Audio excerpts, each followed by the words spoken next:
Сегодня мы поговорим о компании Mail.ru Group. Проанализируем ее деятельность, экономические показатели и последние события для того, чтобы составить объективную картину и определить перспективы вложения в нее для частного инвестора.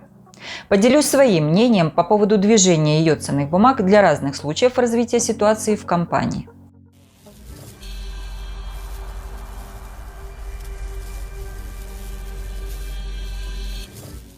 На сайте компании Mail.ru есть презентации для индивидуальных инвесторов о ее деятельности и финансово-экономических показателях. Кратко остановлюсь на том, что компания рассказывает о себе и как нужно воспринимать и анализировать эту информацию, чтобы составить о ней свое собственное мнение. Также мы сравним основные финансово-экономические показатели с ее конкурентами по отрасли информационных технологий, чтобы определить, представляет ли интерес для частного инвестора вложения в ценные бумаги Mail.ru Group. Компания рассказывает о том, что благодаря инвестициям, которые они сделали в последнее время, экосистема Mail.ru Group занимает лидирующую позицию по охвату и вовлеченности аудитории, обойдя Google, Facebook, Яндекс, Сбербанк и так далее. Все это делается для наращивания емкости бизнеса и увеличения выручки.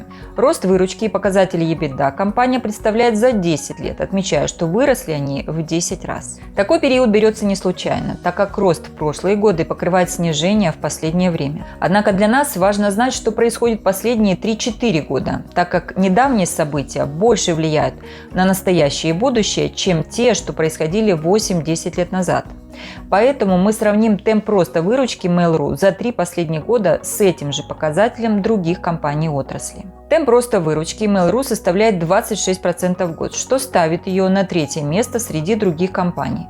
Опережает она немного только ХХ.ру. Однако компания ХХ.ру прибыльная и показывает самый высокий темп роста чистой прибыли в год в своем рыночном сегменте.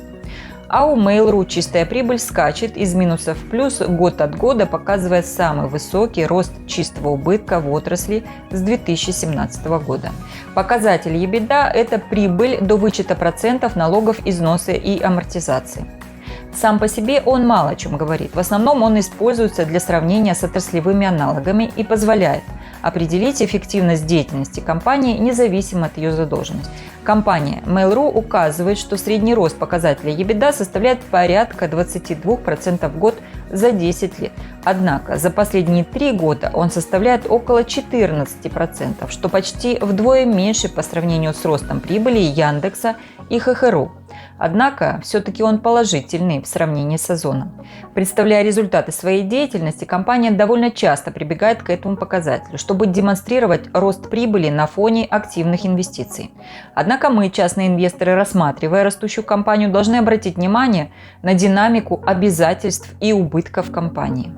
Если обязательства и убытки снижаются, то есть вероятность, что компания вскоре выйдет на прибыль.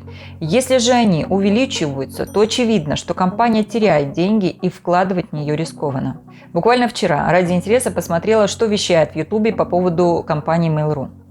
И наткнулась на одного деятеля, который сказал, что вообще все эти показатели не важны, и ваши вложения в эту компанию должны быть основаны на том, верите ли вы в те технологии, которые она развивает.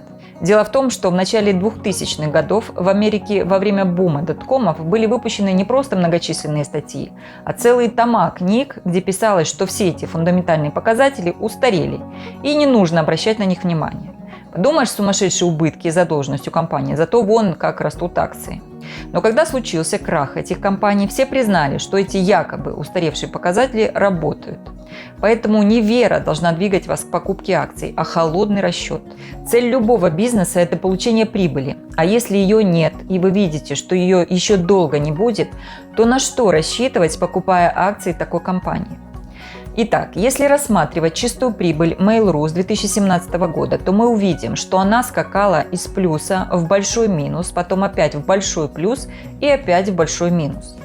То есть нет определенной тенденции по снижению убытков или по росту прибыли, а есть безумные скачки и лихорадка. На первый взгляд даже сложно понять, что все-таки происходит, есть ли рост чистой прибыли или нет. Но если посчитать темп роста, то мы увидим, что рост чистого убытка у Mail.ru составляет около 200% в год с 2017 года. Конечно же, он является самым большим в отрасли, несмотря на скачки в положительную сторону. В то же время ее прямой конкурент Яндекс прибавляет чистую прибыль стабильно на уровне 44% каждый год, несмотря на весьма накладный развод со Сбербанком в 2020 году. Я уже не говорю о ХХРУ, где при меньшем темпе роста выручки компания является лидером отрасли по росту чистой прибыли. Вообще, такие резкие скачки чистой прибыли из минуса в плюс и обратно, какие мы можем наблюдать у Mail, является тревожным сигналом того, что компания нестабильна и ее менеджмент плохо управляет компанией. В отчете о выручке за 2020 год, прирост которой составил всего 5%, компания радостно рапортует о том, что выручка от игровых сервисов выросла на 30 с лишним процентов, только вскользь упоминая, что маржинальность составляет около 15,5% и не оказывает сильного давления. Стоит отметить, что маржинальность – это разница между себестоимостью товара и ценой, по которой продают товар, выраженная в процентах. К низкомаржинальным на уровне 10-20% относятся товары первой необходимости, где существует высокая себестоимость и конкуренция среди производителей. Игры не относятся к товарам первой необходимости. Однако у Mail их себестоимость находится на том же уровне. Поэтому есть риск, что даже при небольших кризисных явлениях данное направление компании быстро станет убыточным. Очень интересно, как компания представляет свою долговую нагрузку, а на словах отмечает, что им часто задают вопросы, насколько комфортно они себя чувствуют со своими обязательствами. Но компания считает, что долговая нагрузка вполне приемлема и их особо не беспокоит. Давайте разберемся и сравним их обязательства с другими компаниями отрасли. Темп роста обязательств Mail.ru находится на уровне 63% в год, то есть их долг увеличивается каждый год на 63%. С таким же темпом растут обязательства их основного конкурента Яндекса. Задолженность по отношению к активам находится на уровне 38%. Однако с 2017 года она выросла более чем в 2 раза, в то время как у Яндекса только на 3%, а у других компаний отрасли отношение задолженности к активам снижалось. Таким образом, все эти показатели позволяют нам сделать следующие выводы. Слабый темп роста выручки и прибыли до вычета процентов налогов и амортизации, очень высокий темп роста чистого убытка в совокупности с высоким темпом роста обязательств и опережающий рост задолженности относительно активов – все это говорит о том, что последние несколько лет компания интенсивно тратит заемные деньги, а не зарабатывает прибыль. Рост обязательств и убытка компании свидетельствуют о том, что такая тенденция будет продолжаться. А чередование из года в год прибыли и убытков не оставляет, по крайней мере для меня, надежды на то, что менеджмент компании сможет исправить сложившуюся ситуацию и сделать компанию стабильно прибыльной. Давайте рассмотрим отчетность за первый квартал 2021 года, возможно, там наметились положительные тенденции. Итак, выручка компании выросла на 27% год к году и составила чуть больше 28 миллиардов рублей, главным образом за счет роста сегментов игры и образовательные технологии. Показатель EBITDA компании вырос на 8% год к году и составил 6 миллиардов рублей. Чистая прибыль от консолидированных дочерних компаний снизилась на 7% год к году и составила 1 миллиард 946 миллионов рублей. Чистый убыток компании с учетом ключевых стратегических ассоциированных компаний и совместных предприятий повысился со 167 миллионов рублей до 1 миллиарда 799 миллионов рублей, то есть почти на 1000%. Генеральный директор Mail.ru Group Борис Добродеев прокомментировал, цитата: «Наши стратегические приоритеты остаются неизменными и соответствуют прогнозу на 2021 год. Обеспечение выручки в размере 127-130 миллиардов рублей и улучшение рентабельности по EBITDA в годовом сопоставлении». То есть тенденция пока не меняется. Еще один важный момент, на который стоит обратить внимание.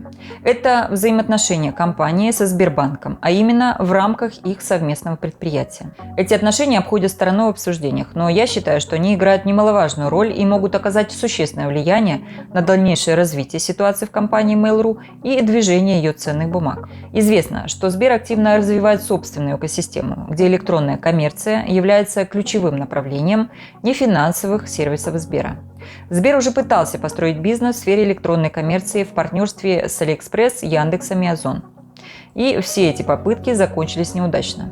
Ведущим представителем Сбера со всеми партнерами выступал первый зампред Лев Хасис. В марте этого года Financial Times сообщила, что Сбербанк и Mail обратились к властям по поводу согласования разделения активов их совместного предприятия.